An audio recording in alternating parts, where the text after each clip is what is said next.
রাওয়ালপিন্ডিতে Pakistan army অফিসারদের club পিন্ডি ক্লাবে এক পার্টিতে মদ খাচ্ছিলেন ইয়াহিয়া খান, আর আকলিম ছিলেন ওই যেখানে থাকেন ম্যানস টয়লেটের কাছাকাছি একটা সোফাতে। মাতাল প্রায় ইয়াহিয়া খানের ওয়াশরুম থেকে বেরিয়েই চোখ পড়ে আকলিমের উপর।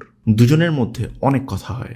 ইয়াহিয়া খানের অফিস তখন ছিল খারিয়ানে আর আকলিম তখন থাকতো গুজরাটে। তাই আলাপ শেষে আকলিম ইয়াহিয়া খানকে গুজরাটে আসার দাওয়াত দেয়। শুরু হয় আকলিম ইয়াহিয়া খানের সম্পর্ক। ইয়াহিয়া খান সময় পেলেই ছুটে যেতেন গুজরাটে আকলিমের কাছে। ইয়াহিয়া খানের জীবনের সবচেয়ে উইক পয়েন্ট ছিল দুইটা, মদ এবং মেয়ে মানুষ।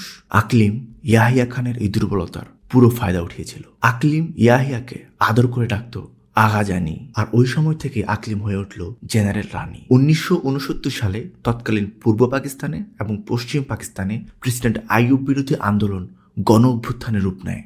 69-এর 25শে মার্চ আইয়ুব খান পদত্যাগ করেন তৎকালীন সেনাপ্রধান এবং তার সবচেয়ে বিশ্বস্ত ইয়াহিয়া খানের হাতে ক্ষমতা তুলে দিয়ে। ইয়াহিয়া খানের ব্যাপারে আইয়ুব খানের একটা বিখ্যাত উক্তি আছে। প্রেসিডেন্ট থাকাকালীন আইয়ুব খান একবার বলেছিলেন, পাকিস্তান সেনাবাহিনীতে যদি ইয়াহিয়া খানের মতো আর 4-5 জন অফিসারও থাকতো তাহলে পাকিস্তান পুরো এশিয়ার সবচেয়ে পাওয়ারফুল কান্ট্রি হতো। ইয়াহিয়া খান একটা সময়ে বিচক্ষণ সেনা অফিসার ছিলেন, সন্দেহ নেই, কিন্তু যেই সময় ইয়াহিয়া খান ক্ষমতা গ্রহণ করেছিলেন তখন তিনি মদ এবং মেয়ে মানুষের নেশায় বুঁদ হয়ে আছেন, আর তাকে এই দুটি নেশায় মাতাল করে রাখার কাজটি করে যাচ্ছিল আকলিম আক্তার।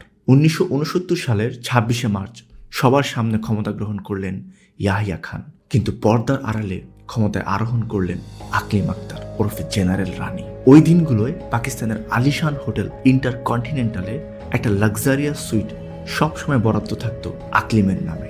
আকলিম ইয়াহিয়া খানের চয়েস খুব ভালো মতো জানতো, তাই একে একে আকলিম ইয়াহিয়া খানের সাথে পরিচয় করিয়ে দেয় চিত্রনায়িকা তারান্না, পাকিস্তানের সর্বকালের সবচেয়ে জনপ্রিয় প্লেব্যাক সিঙ্গার নূরজাহান এবং আরেক নায়িকা নীল কমলের সাথে। এর মধ্যে সবচেয়ে আলোচিত ছিল নূরজাহানের সাথে ইয়াহিয়া খানের প্রেম কাহিনী।